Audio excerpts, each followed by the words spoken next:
Yo, y'all making me hungry. What's going on, my people? How y'all doing today? Sisters. Yeah.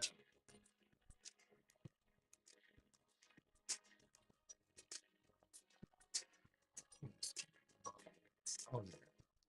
Got a new setup. How's everybody doing? The scrambled eggs as we speak, man. I tell you, breakfast is my favorite meal of the day.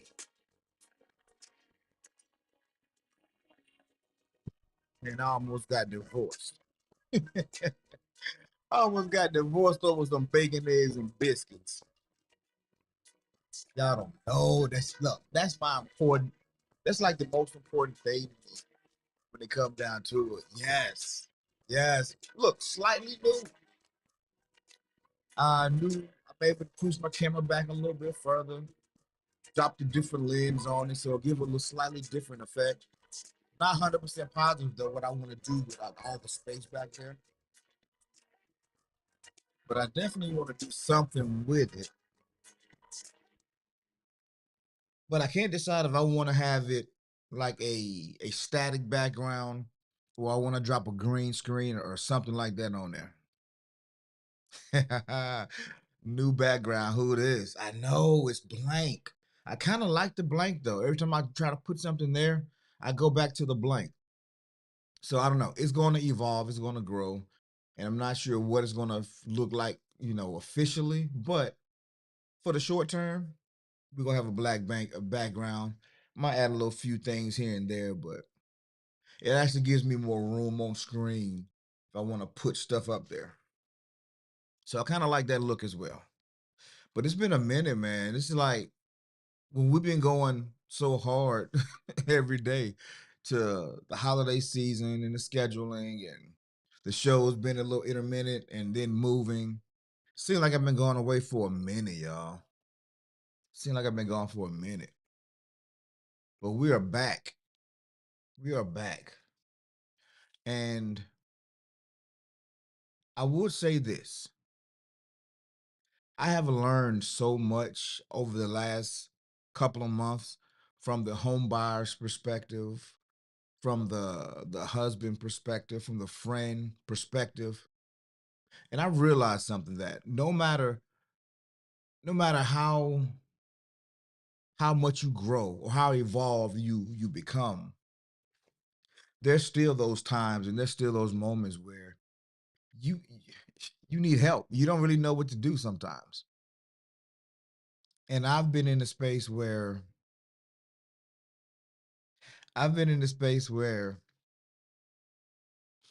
life is kind of testing me on some personal stuff, whether it's with my mom or other relationships. Life has really kind of thrown me into the fire again. Say, are you sure you know what you think you know? And so it's been a testing period for your boy, but I'm happy to say that I'm coming through it, smelling like a rose, as they say. Because sometimes once you've been through the thing so many times, once you bumped your head so many times, you start to realize real quick that first time you hit that wall and it didn't go nowhere. Oh, let's see what I need to adjust. Let's see what I need to change. So, what are we going to talk about today? What changes are going to be happening with the show? Well, today we're going to visit Club Shay Shay, and I'm sure everybody's seen it because the video's been out for a while now. It kind of shook up the world for a few minutes, depending on whose team you're on. So, question for the morning. Do y'all believe there is a Illuminati? Do y'all believe that there is a secret cabal of people that are dictating and making decisions for the majority of people? A small consortium, if you will. of elite stakeholders that are making decisions for the majority of people. Do you believe in the Illuminati? Do you believe that there's a secret organization out there too?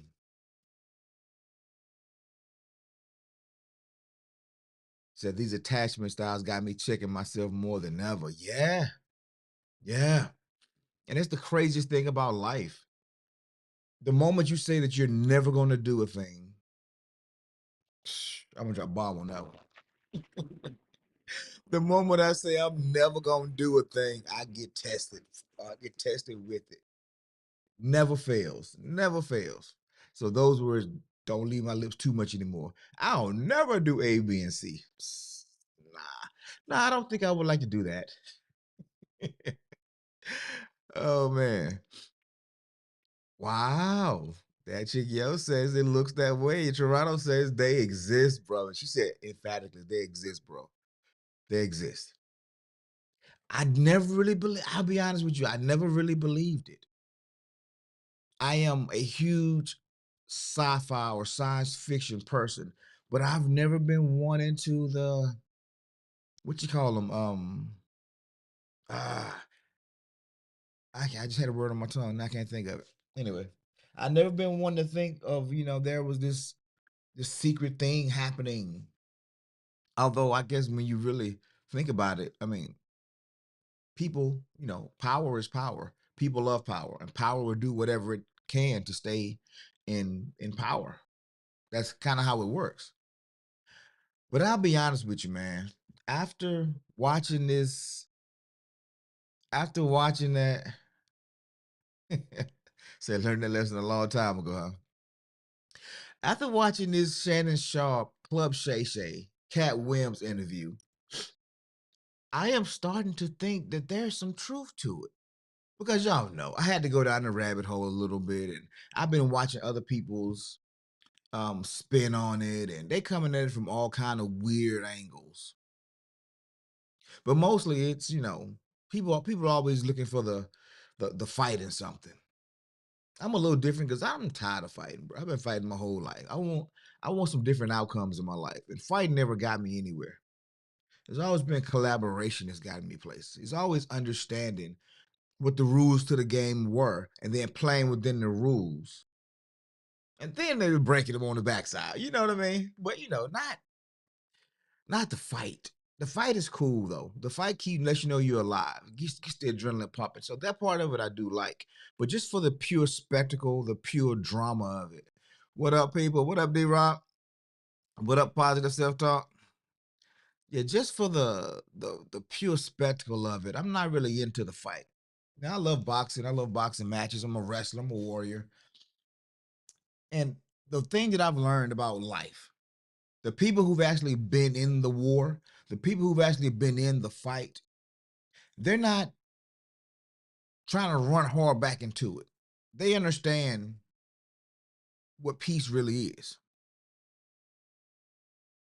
And so, fast forwarding now, I know everybody saw it. Everybody's been talking about it, but we're going to take a little bit of a dive this morning into it. And I'm curious because some of y'all believe, yo, D-Rock, a couple of ladies think that there's an Illuminati. Do you think there's one, bro? Positive self-talk. Y'all think there's the Illuminati out there? Some puppet masters out there with us dangling on strings. Y'all think that? Now I will concede this. I believe there are cliques. I've seen too many of them in my time. And they get together and we call them gatekeepers.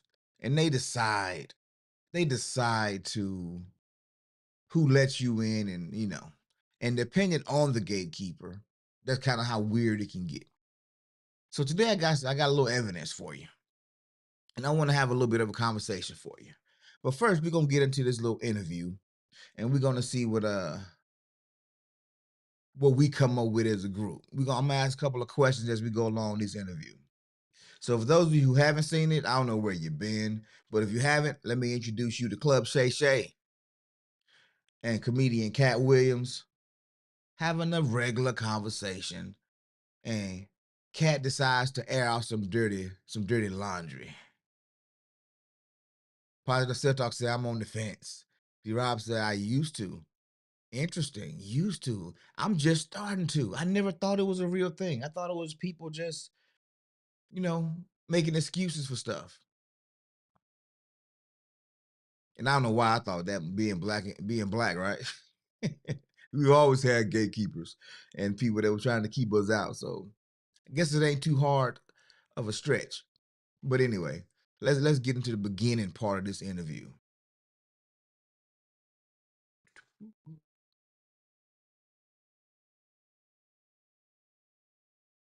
Oh, hold on. My system still got to look. But I'm catching it much faster now. I used to didn't catch it at first, and I couldn't figure out what was happening. Let's see if that do it. And for you to take time out of your busy schedule and stop in today, we really, really appreciate it here at Club Shay Shay. So thanks for stopping by, Cat.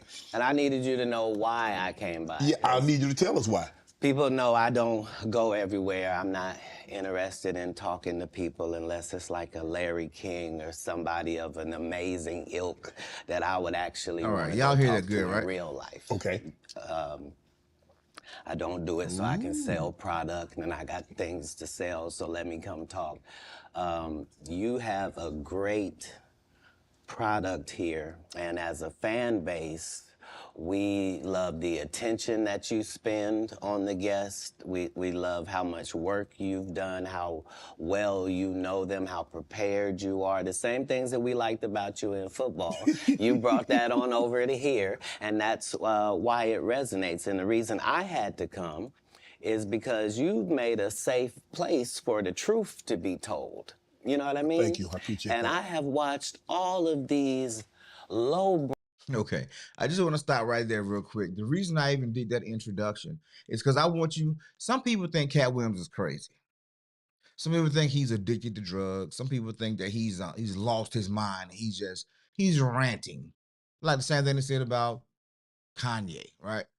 And if you want to really take it back, they said the same things about Dave Chappelle when he turned down that $50 million from Comedy Central.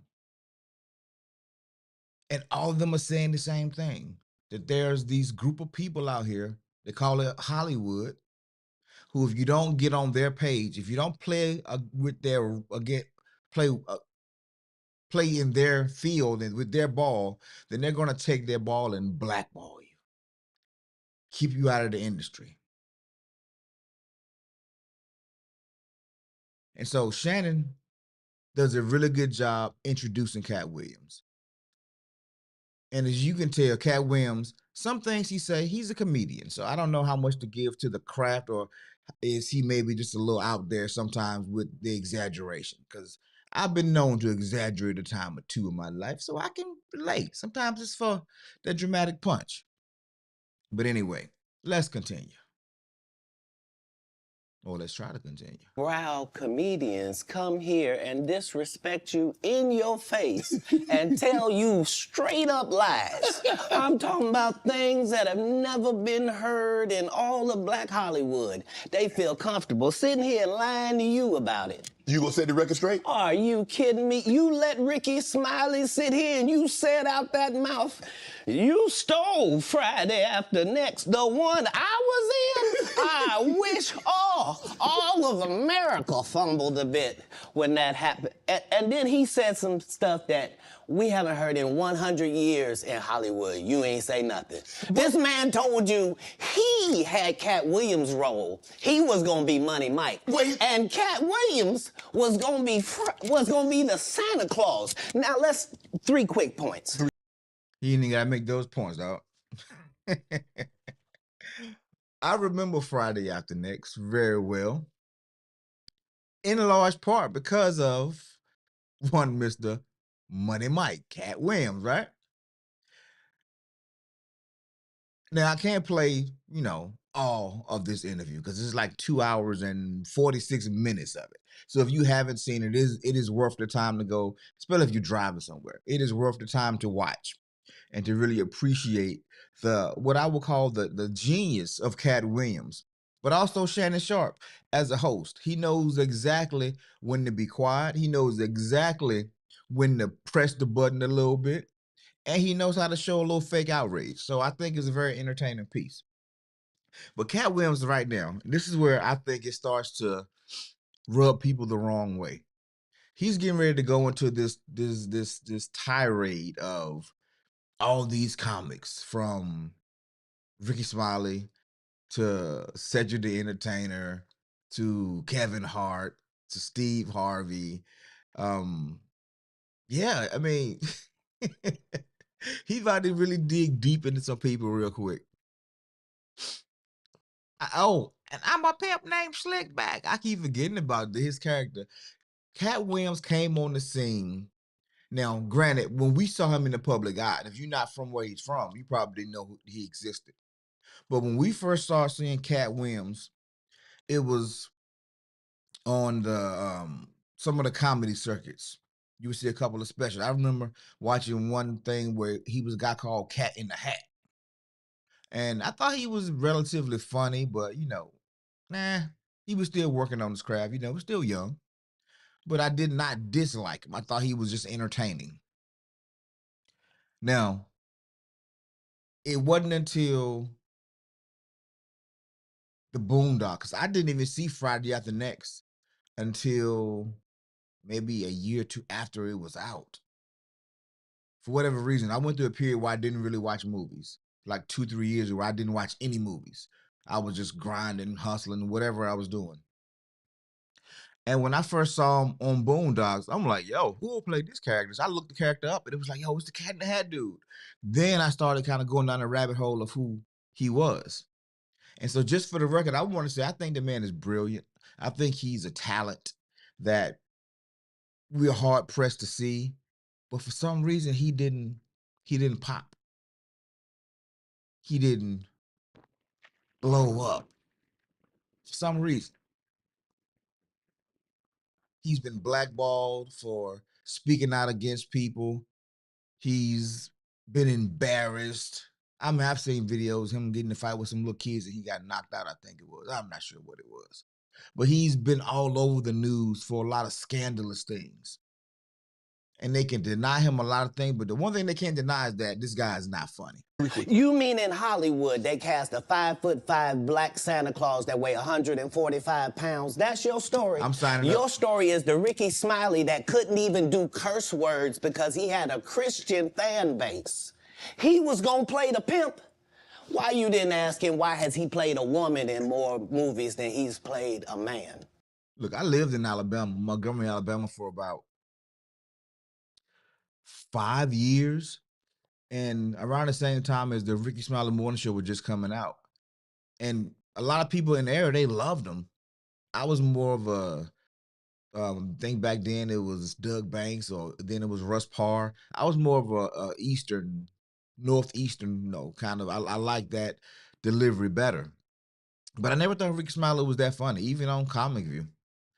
And so I don't think Ricky Smiley is half the actor that Cat Williams is. Well, I didn't know He shouldn't be able. You wouldn't let a athlete that been on steroids talk about one of the greats. Ricky Smiley can't act because Ricky Smiley can't act. He told you the story about when the movie came out. Where did he say he watched it? At home. He wasn't even at the premiere.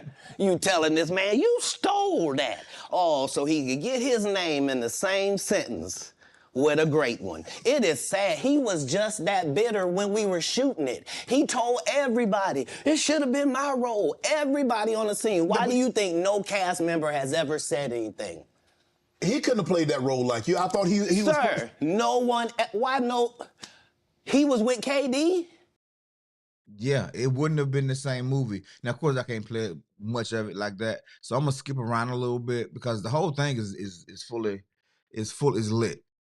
So I'm gonna skip around a little bit, but think about it this way: have you ever been good at a thing, and you watch people come behind you, not as talented, not as dedicated, but then you see them get favor? and then they get the opportunities that you were applying for. They get the things that you were looking for. Has anybody ever been in that situation? Because I don't think there's any denying that Cat Williams is talented. I don't think there's any illusion of his stature in the artistic space. I don't think there's any denying it. However, there's some people who just don't think he's that funny because he's not their brand of comedy, and that's cool. I'm about to say some blasphemous stuff right now, but I didn't like Bill Cosby as a comic. Richard Pryor, I think he was okay. I like Red Fox more than I like Richard Pryor. I like Robin Williams more than I like probably 90% of the other comics out there. So what y'all think about Kevin Hart? Y'all think Kevin Hart funny? Who you think is a better comedian, Kevin Hart or Cat Williams? I'm asking for a friend. Say it with your chest. Oh man.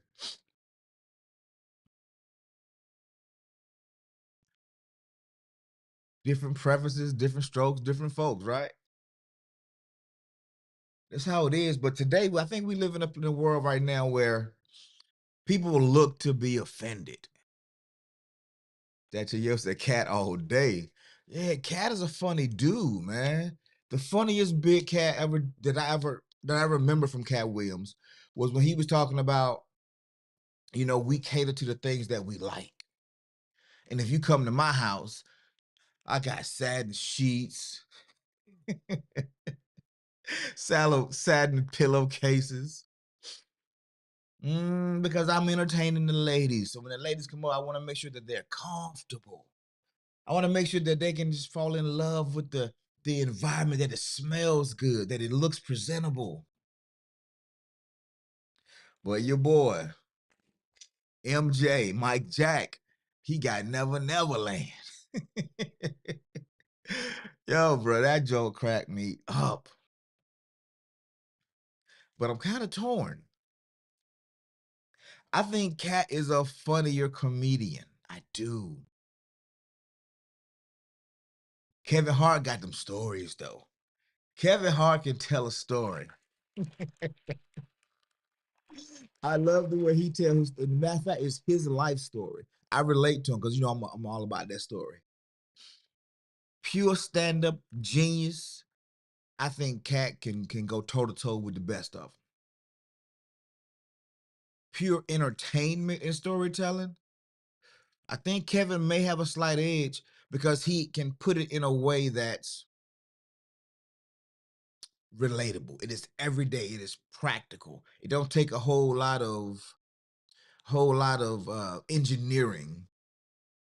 It's like the guy that we all know from high school, or the girl we know from high school or college or at the office, and they just naturally funny. They tell some of the wildest stories, not even trying to be funny. But when you gotta be funny, when you paid to be funny, your job is to turn up. That's a little harder. That's a little harder to do. So I give props to both of them. But as a comedian, Cat Williams, I think he's a better comedian than Kevin Hart. And so does Cat. Cat thinks he's a better actor and everything else too. And that she's never been interviewed anywhere. And now, understand, I'm not talking about one person. What I just told you applies to 7 people. How they all end up with that. That's part of what you get. I came in this business saying I was going to expose. When I talked about Michael Jackson, when I talked about R. Kelly, they canceled me for these things because why would you talk about another black dude? Race is not where the line is drawn.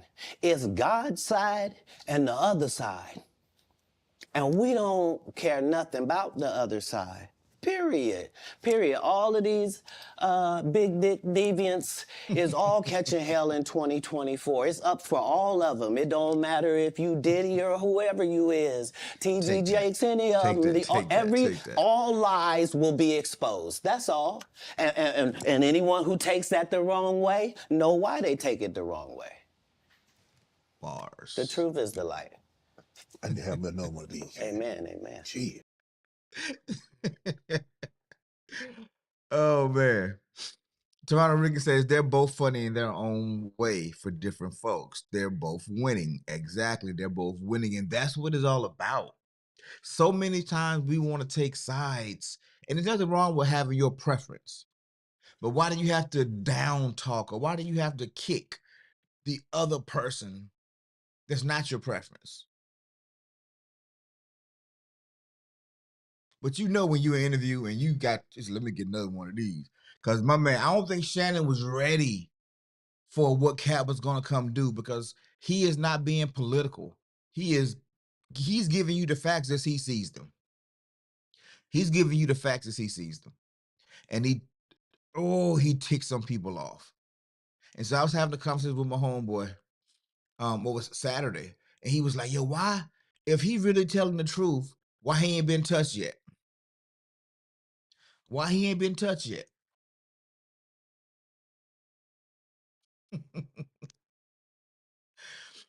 It's like, if you touch him, you give credibility to what he's saying. So when somebody comes out, if somebody said that your breath was stinking on the bus this morning, and you ignore them, it tends to go away. But if you pop off at them and start talking about how bad they breath stink, yeah, I'm like, oh yeah, man, she only got mad because her breath was stinking too, or his breath was stinking too. Yeah, he definitely wasn't ready. He's been thrown in jail. He's lost movies. At one point here, I don't think I want to spoil it, but let me see. I might be coming up here in a second. We start talking about Kevin Hart. And talking about how a lot of these guys who are in the industry, they get the same prize. They get a couple of movie deals. They get the same kind of female. They get the same kind of this. And he said it applied to seven of them, because it's part of the system. Yeah, he been in jail. People have taken his, not contracts, taken his consideration for projects because he's a drug dealer. Y'all remember Dave Chappelle did an interview. Dave Chappelle did an interview with Oprah about why he turned down the money from Comedy Central. This was, man, 2017 maybe. It was around the time when he first came back, and she was asking him, so Dave, I wish I had the interview. She said, Dave, so tell me why you left. And Dave said,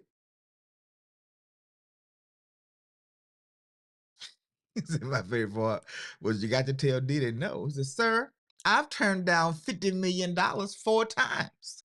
Sometimes you got to tell Diddy no. Yeah, he threw everybody under the bus. But anyway, Oprah was asking Dave about why he turned down the $50 million. Dave said, man, he would get on set, and people walking around telling him he need to take these medications, that he was losing his mind, that he wasn't seeing things the way they really were. He said one time he even went to his dressing room, and the dressing room wasn't there. And people were like, see, I told you, you got to take these medicines, Dave. You got this disorder. You're going crazy, Dave. We got to get you straight. Dave said, you know what? He took a step back. He looked, he said, okay, their door is there. This door is there. And my door is right in between them, but there's no door. And anybody who's worked in the industry knows one or two things. When you build a set, it's not hard to remove a whole room, not just the door, but the whole room, because they're all movable pieces. Most times they're on kind of wheels or rollers, and they just reconfigure like a hotel ballroom. You know those dividers that come down the middle, and they just slide right into place? where a lot of sets are designed that way, where you can just slide doors and move them around like that. But Dave was like, man, these people come behind me saying, oh, he's insane. He's insane. Oh man, Dave's losing his mind. He said he felt like, you know what? These folks about to kill me, bro. I need to just get away from everything and just regroup and refine myself because this is not what I signed up for. But anyway, that's Dave Chappelle's story. Cat Williams is saying something totally different. Let's do it. Let's do a little. How much time we got? Let's do a little bit. I just want to talk a little bit today. I kind of get one here. Right. After that, I don't Cat know he got him. Know where to go. Let me one more time. Right. We good now? Because the people want to know, why would he get blackballed? Yeah, Oh, because I was gonna ask you that. because in 30 years I've done nothing but collect information, knowledge, and your secrets. So if you and a man was in a corner doing something you wasn't supposed to be doing, You will tell it. no, somebody come to tell me. Okay. I gather that, I value that, I'll pay for that. Come, tell me. I know so many things I shouldn't know, and they all know it. They all know it. Why? Because you don't make me the villain. Not the guy that raises black children and ain't never done a hard drug in his life and don't have no stories of doing nobody dirty. And they'll just go out and they'll lie. The industry doesn't mess with Cat because he didn't show up for the studio. No studios have ever said that. Look at my IMDb. It will show you that no studio has ever lost money with me on the script. How? That's why I'm saying, that's why I can't let Ricky Smiley say he was supposed to play Money Mike, because I wrote the words for Money Mike. I designed the hair for Money Mike. I collaborated with the wardrobe department and made outfits to make sure that no one in America would be wearing what Money Mike was wearing.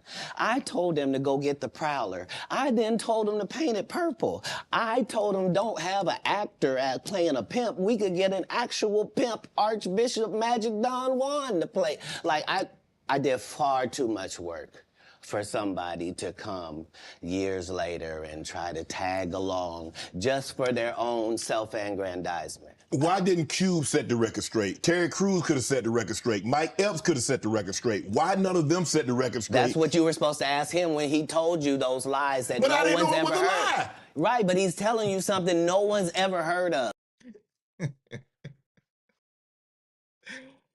So what I like about Cat right here, man, honestly, is he's not only telling the truth, but he's also teaching Shannon how to be a journalist. My degree is in communication, right? He got the receipts for sure. My degree is in mass communication with a concentration in journalism. And so as a reporter, your job is to not just let a person talk, but is to get to the truth of whatever the subject is, whatever the point of the interview is. Your job as a journalist is to get to the bare bones of it, get to the facts. And a lot of times when we have these, but then again, he's an athlete. He's not a journalist. The name of his channel is called Club Shay Shay. So he just having a conversation. But Cat Williams is giving them a little schooling right here on why didn't you ask these questions? I'm gonna set the record straight, but don't be asking me questions you should have asked them. But because you asked me, I'm gonna tell you. I'm gonna tell you. Now, I think that it was also said, I'm not sure if I got to it yet or it's still coming up, but he was talking about how him and Kevin Hart in in stature and in profession, they're similar in a lot of ways. They're in the same genre. They have the same body type. They're both lean. They're both small.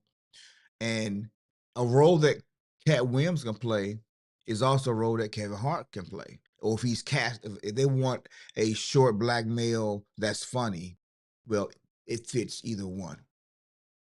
So what's the difference between choosing a Cat Williams for a role or a Kevin Hart for a role?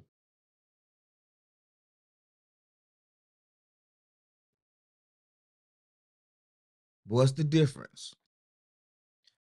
Primarily, it just depends on what audience you want to attract, what message you want to put out there, and you choose the one who has the better skill set. But you let both of them read for it because you never know. This is acting. Somebody might be a better actor or they might can play a role. Yeah, Cat definitely ain't getting in a dress. So this goes back to my original question. When you think about, and man, let me pull this down just for a second. Nobody has. Up wrong way. When you think about all the famous black actors, at some point in time in America, the majority of them will put a dress on, or they will do a lot of cooning or stereotypical roles because they feel like they have to. And I get, when you first go into the industry, you are just trying to work. You're trying to let people see that you have the skill set to do it. But what happens when they keep putting you in the same roles? I think they call it typecasting. There's a reason why you never really see Jaleel White, aka Steve Urkel, in a lot of movies, in a lot of different TV shows. Because the Steve Urkel character was so strong. He's stuck in that role forever. Steve Urkel will always be, did I do that? Jaleel White is 40-something years old now with kids, and people still call him Steve Urkel. He can never really escape that role. He can never really escape that role. For better or for worse. People will put you in a box. They will put you in a category. They'll put you in this little corner. And they expect you to stay there. Even if you've grown. Even if you've changed. Let me play this other clip that I got. And it's from one of our favorites. One of our favorites. The good brother. Denzel. He talks about this. He talks about it. And I want you to, as you listen to this, I want you to see a lot of similarity between what he's saying and what Cat is saying. Now, this is Denzel. This is on the other end of this. If Cat is here, Denzel is definitely way over here. Denzel is in the in crowd. He's an it guy. He's a $10 to $20 million movie per movie guy up front. Wait, who was the voice of Sonic? Cat Williams was the voice of Sonic? Did I miss that? Oh, maybe because I never the cartoon. I'm thinking the video game. Look at Monique dropping a little known facts. Appreciate that. All right, let's see. Good brother Denzel. Here we go. Stage, the amount of training we have had, Sidney Poitier, I was very fortunate. In fact, he came no, I talked to him before that, but I think it was Jaleel White, got you. To Soldier's Play. And he said, "You're good." Oh, wow. Yeah, and wow. I got a part in a movie in 1986. I called it The Nigga They Couldn't Kill. Oh.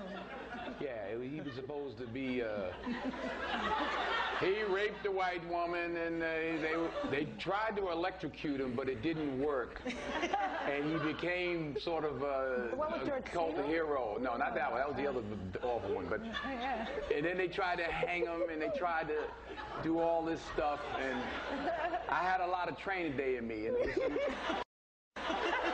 there were some Jewish people in the audition, and I said, yeah. Yeah, I know it's a little low. I'm trying to turn it up everywhere, but I think it was just recorded. I think this one was just recorded low, so I got everything on my side maxed out. I don't think I can. Can I boost it? No, I can't. Everything on my side is maxed out for this one, so it might be super loud on when I go back to the other one. But for right now, just try to catch this last little part right here of the of this interview. They said, no, it's funny. It's like they hang them and then they can't. I said, yeah, like you bring some Jewish people into a room and they think it's a shower, but it's gas. Oh. And they said, right. I said, right, that ain't funny. So to me, it wasn't funny about putting a rope around my MFN neck either. I made a point. The guy was like, who the hell is this little nigga talking like this? So anyway, make a long story long. I called Sidney and I was sick because he told me to call him. If I said, man, they offered me $600,000 to play the nigga they couldn't kill. And he said, I'm not going to tell you what to do. He said, I'm not going to tell you that, Denzel. He says, but I can tell you this. The first 2 or 3 or 4 films you do in this business will dictate how you're perceived in this business. Mm-hmm. So you make a decision. You know, he didn't tell me what to do, and I'll give him credit for that. And I turned it down, and 6 months later, I got Cry Freedom and got an Oscar nomination. So it could have gone an entirely, you never know. Mm-hmm. It could have gone, my whole career could have gone an entirely different way. Well, in a different way. Okay, Ms. Davis? And all the Jewish people now, just making a point. But I was dead serious about that because they were laughing. Everything. Like, oh no, it's funny. They electrocute him, and then I could just see the poster with me with a rope around my neck. I just had dreams about it. Like, I have a question. That wacky guy they tried to kill. All right, I wanted to show that clip because this is Denzel, and Denzel is saying the exact same thing that most. Oh, am I blasting all out? Okay. Denzel is saying the same thing that you hear a lot of people say, that, people behind the scenes are, the puppet masters, and they're steering conversations, and they're propping people up to do this and to do that. People that are not qualified, they're not the best candidate for the job. It's just people are being put in position by this group of people. And he makes the point off those who really couldn't hear that well. He's making the point that he had a conversation with Sidney Poitier, and he was telling him that how you start is how people will continue to see you.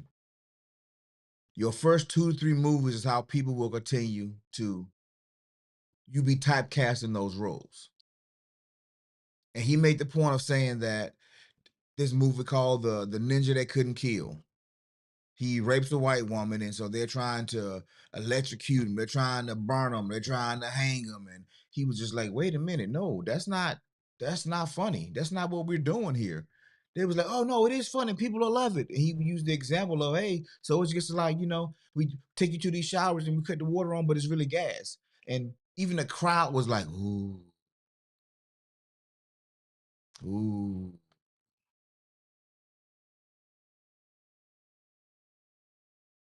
And he was making a point that it's funny as long as it's us. And so you have to stand for something. And so he didn't do it. And then 6 months later, he got the first movie he was nominated for an Oscar for. And then his career just took off. But he made a conscious decision to not play ball. However, he also made a conscious decision to go do the work and work harder. He created his lane. He didn't let them put him in a lane. And so now we got and the crazy part is, he got an Oscar for being a bad cop. He got an Oscar for being a bad cop. He could have got an Oscar for so many other things, but he got one. So I guess it's all good in the end. But that just goes to show, man, Cat Williams turned down role. Excuse me, he didn't turn down roles. What his words were, when he would go on to these interviews, and people would give him the script, and he was like, hey, same thing with the Money Mike character. He would go in and say, hey, this scene is about a black man getting raped. And he was like, no offense, he said, but rape is not funny no matter who it is. So let me rework this script, and I promise you it'll be even more funny than what it initially was gonna be. And he was right. And so his beef with Kevin Hart was that Kevin Hart, every movie that we've ever seen Kevin Hart in, it always got the Cat Williams too. And a lot of times, Cat wouldn't even, he would see the holes in it, like putting a dress on, not wearing a dress. Kevin Hart was like, yo, give it here, I'll take it. I'm not being this, or I'm not doing this. How about we do it this way? And what's those saying? Where one won't, there's somebody that will. That's what we're seeing here. One person is not willing to do it, and somebody is. So let me ask you this random question. Is it okay, or how do you have morals in an immoral place? And there's a deep question. Think about it for a second. How do you have morals in an immoral place? Because the saying is, when in Rome, we do what the Romans do, right? But what if that's not who you are? What if you're opposed to it? Are you willing to be blackballed, ostracized for what you believe? What are y'all thoughts? Where do y'all stand on that?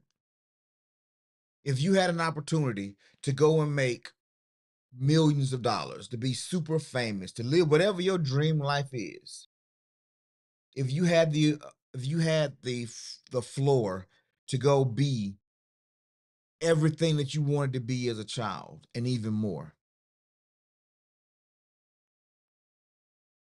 and somebody's willing to make that happen for you, some group is willing to put you in this space, but all you got to do is compromise your integrity, compromise your morals.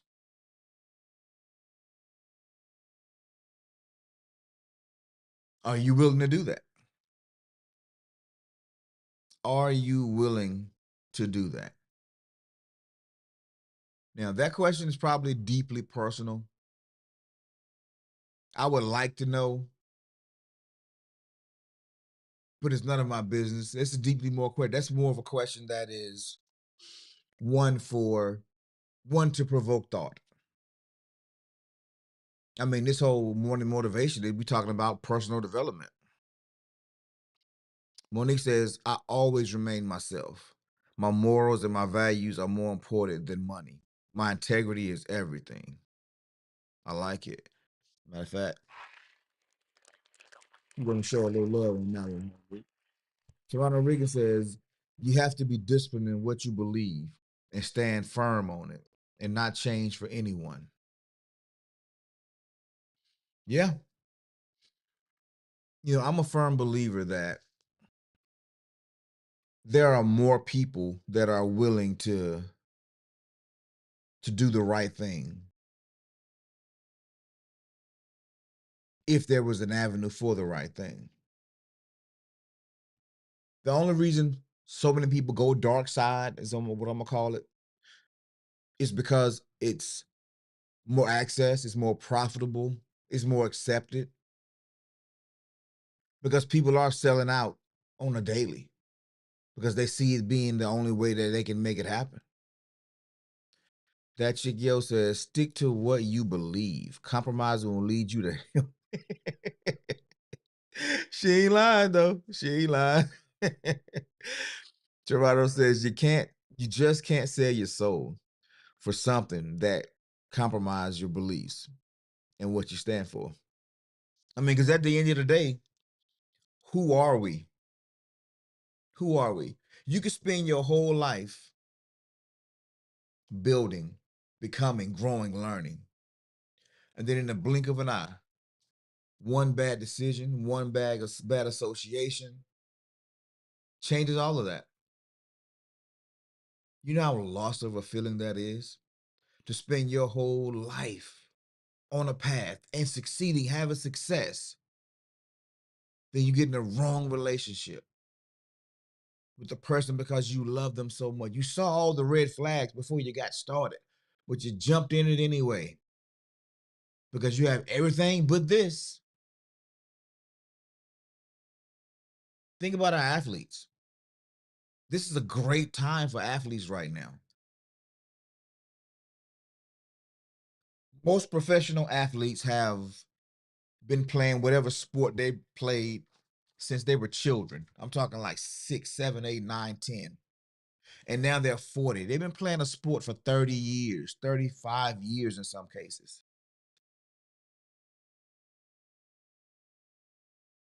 And then one day they wake up and they're hanging the cleats up. They hang the ball shoes up. They put down the tennis racket, the golf club, the pom-poms. And they walk out to start a new life. But who are they? Everything they've ever worked for is now gone. This persona, this character, all the two-a-days, all the workouts, all the training, all the things, and now you got to go reinvent yourself. And this is why so many struggle afterwards. Because the main thing was the main thing. That's why so many go broke, because they go out, and it's not that they're blowing their money. They're investing in business, but they don't understand business because they never did business. They understand contracts. They've lived in some beautiful places, and they've frequented some establishments that, man, this should be a good moneymaker right here, like we all do.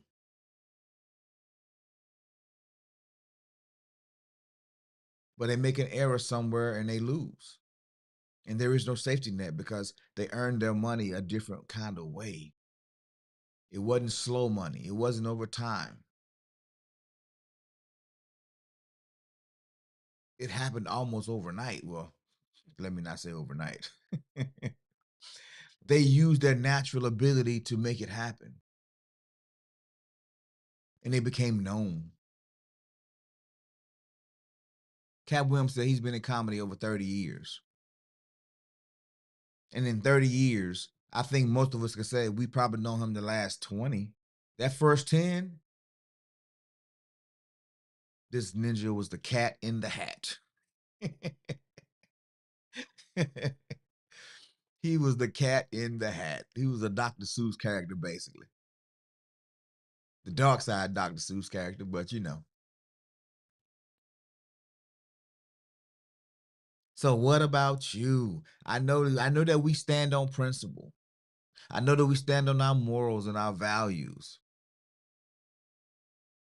But if somebody I can't even lie to you. If somebody was to present me with a check for $10 million tomorrow, and they said all you got to do is this, and if this thing compromises everything who I think I am, who I've tried to be,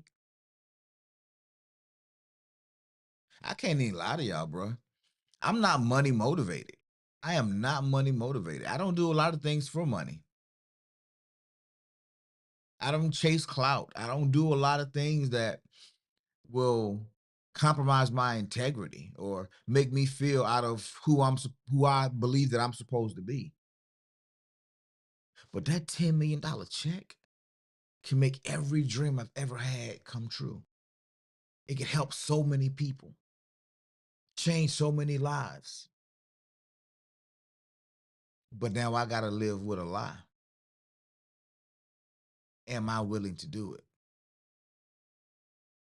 Because I can imagine most people on the service, most of us will say, no, I wouldn't do it. Nah, I'm not compromising. But I think a large part of us would say, you know what? This playing by the books, this playing by the rules thing, it ain't got me nowhere yet. It ain't got me nowhere yet. So you know what? I'm tired of struggling.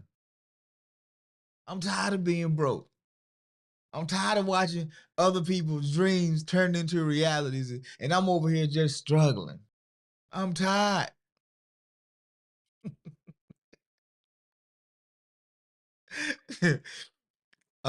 D-Rob, I'm being real with you, pimp. They ain't got to give me $10 million to do that.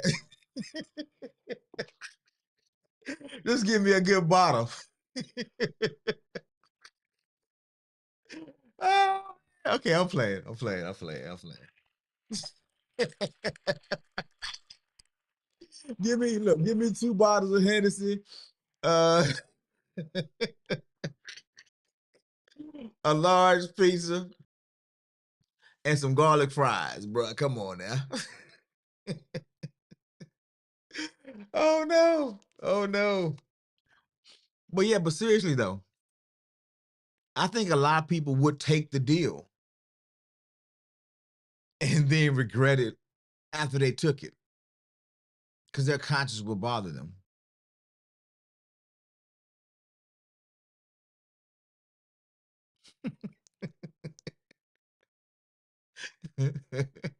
Matter of fact, bump the dress. Just give me the thong.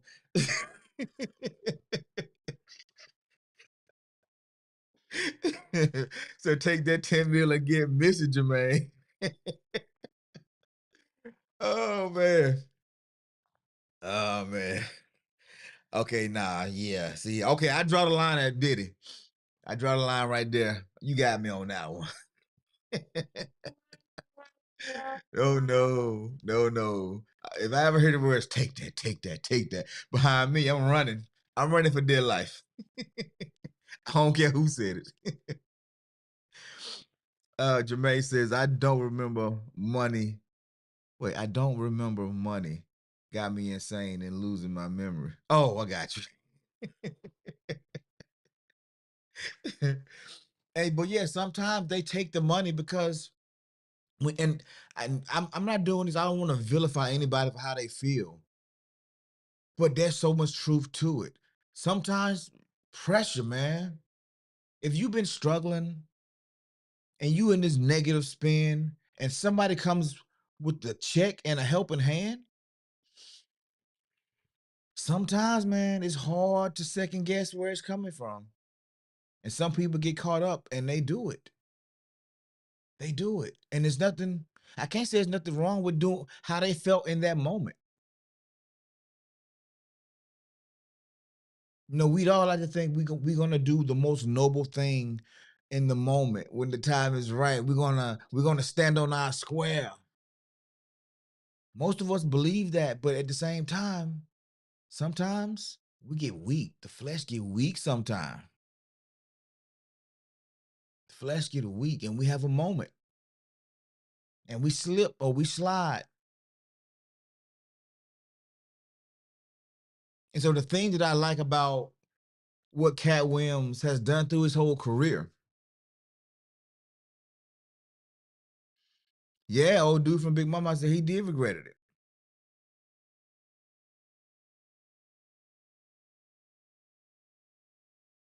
A lot of people regret doing things that compromise them.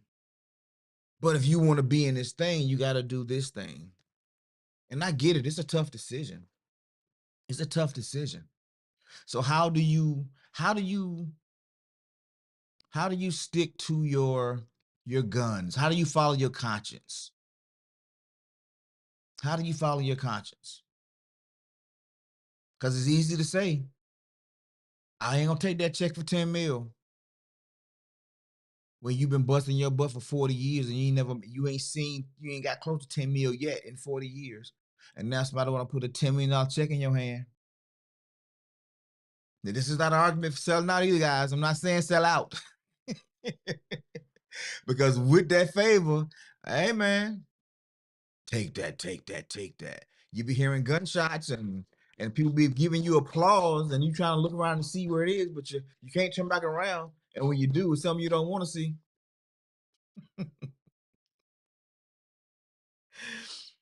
Oh yeah, yeah. And that's the whole other thing too. People play the lottery every day, and sometimes they hit. But ask this question: are they better off for hitting than they were before they did, or do they go deeper into the hole? And that's the trap. That's the trap. That is the trap. And so what I've discovered, what I'm learning is that whether there's an Illuminati or not, Whether there is some gatekeeper, some group of people who are, their goal is to keep you down, regardless of who they are or who they may be. One thing is for sure, most times, if you're not bothering them, if they're not making offers to you, then they're ignoring you. They're not out there trying to bother people who they're not interested in. And you can live your life. You can do whatever you want to do. But if you are seeking the limelight, if you are seeking clout, if you are seeking fame, if you're trying to, D-Rob, if you're trying to start you an OnlyFans channel, bruh, and you're trying to get popping for a few minutes, just know you might get popping for a hot 4, 5, maybe even 6 months. But at some point, it's going to wear off. Then what? Did you sell your soul? Did you sell your integrity for a hot 6 months? Back when I was hanging around on the blocks, on the corners with some of the local D-boys, you know,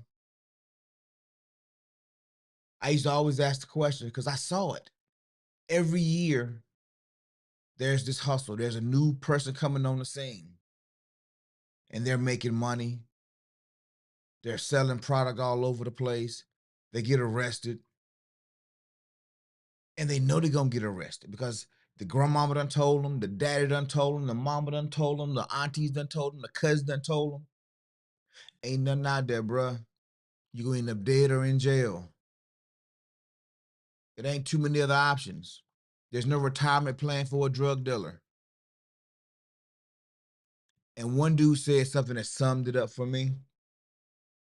He said, "Hey man, I don't expect to live to see 21 anyway." He was like, "So I'm just hustling for the summer. I'm just hustling for the summer." Because his life was such a struggle. It was so hard. He felt like if he could just win one summer, be the man for one summer, get that Benz, get that girl on the block, get them Louis, them red bottoms for one summer. His life was made. He was good. He didn't have a conscious problem. He didn't regret it until he woke up one day and he was 45 and he just getting out of jail. And what we gonna do now, boss? Because there are some decisions you make early in life that they don't leave you. They stick with you. Talking about them babies. Oh man, I'm sorry. I'm on one today. But no, sometimes we have babies to keep a person. Call it that trap pregnancies. I know we point the finger at ladies, but guys do it too. Man, I'm about to shoot that club all up, bro. She always gonna be mine. I heard it. Shit, I've had chicks pull up on me 2 weeks after we broke up when they realized I ain't coming back. I just need closure. I just need closure. No, the heck you don't. Get behind these, Satan. Not gonna happen. So moral of the story today. Moral of the story. Do what your conscience allows you to do. If you feel that small voice inside, and it's telling you, don't do it. It ain't worth it. But you call them the two angels on your shoulders, you know, the good angel, the bad angel, or the angel and the demon, I should say. Monique said it was definitely a setup. I just need closure. No, you don't need no. Yes, close my door. That's what you need to do. Close my door. Oh man, I got caught up once like that. And I said never again. When I'm done, I'm done. Nope, nope, nope. You ain't circling the block on me. Now I might circle on you, but you definitely ain't finna circle on me. Hey, I just need some closure. Nah, I don't do that for real. But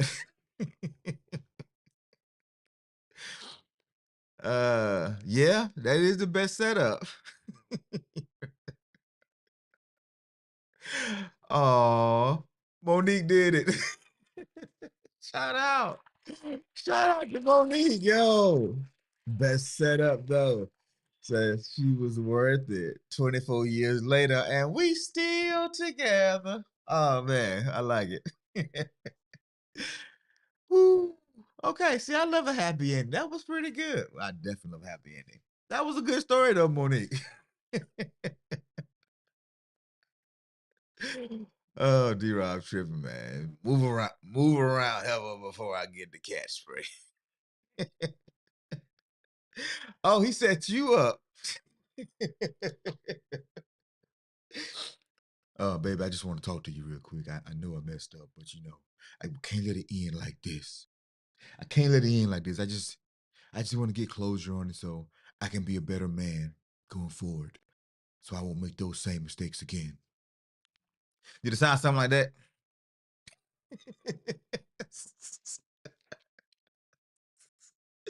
And knocked me up. Oh man. Yo, I gotta meet your husband, man. This guy on the innocent church. Now, you had me.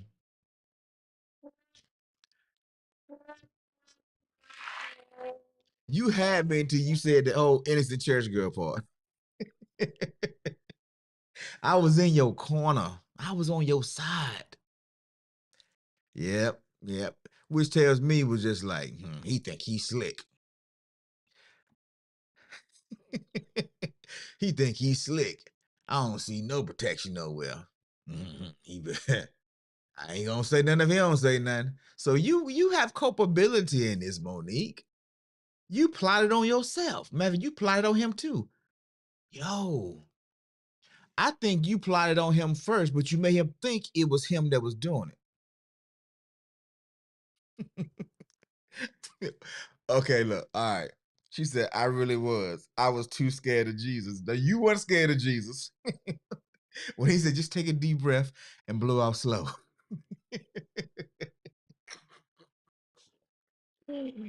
Oh, man. All right, y'all, wow. Okay, well, look, all right. We're gonna definitely do that. What time is it, man? It's 8:08. 8:08, man. We got to get up out of here. You was too shy. Hmm. Well, he knew he had a good sister. That's all it was. That man knew he had a good sister, so he was just trying to do what he could to stay in the dough. I ain't mad at him. I ain't mad. I'm glad it worked out. 24 years later. I'm glad. I mean, I heard that in a movie. It was in a movie. I've never used those words. It was all in a movie. It was I forget the name of the movie. Um Look, I can't. I look, D-Rob. I be trying to relax on the church girls, man. But I've had some of my wildest encounters. That's for an after dark session. I've had some of my wildest encounters that way. So that's why I be like tripping sometimes. When she said, "Oh, Joan, the innocent church girl, I was afraid of Jesus." Said not shy, huh? Oh, Toronto Riggins is not shy. Oh, you not shy? Cause I'm confused. You innocent but not shy.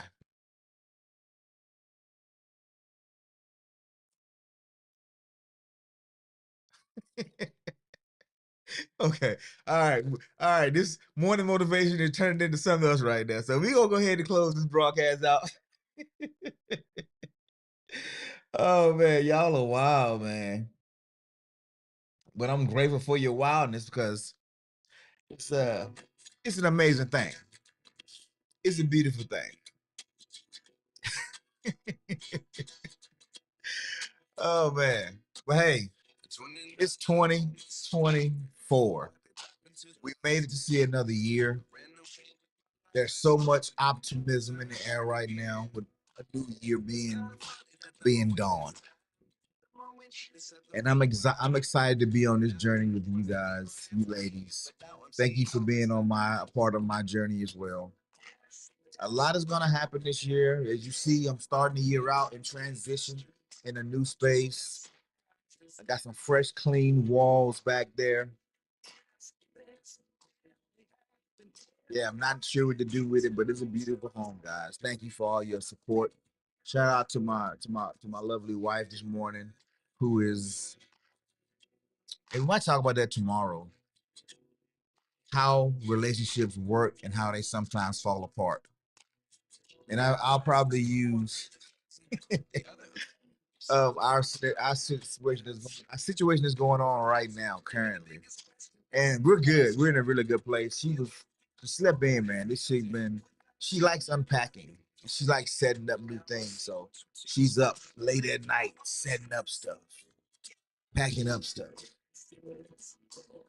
Not my favorite thing to do. So how do we manage? How do we maneuver through it? We're gonna talk about it tomorrow. And because we moved, her work schedule is slightly different. I was gonna try to get her on the show, but I might get her to drop in for a moment or two tomorrow. We'll see though. But anywho, shout out, man, to that chick, yo, my cousin. She back on it. To Toronto Riggins, to Monique, to D Rock training, to positive self talk, to Jermaine, much appreciation. Craig G K, I know you guys out there. Health talk, appreciate you for all your thoughts, your comments, and everything. So we're gonna get about here, guys. Today is Wednesday's hump day. Going downhill now for the rest of the week. So be safe, whether it's a little wonky depending on where you're from. And we look forward to seeing you again tomorrow. Y'all be blessed.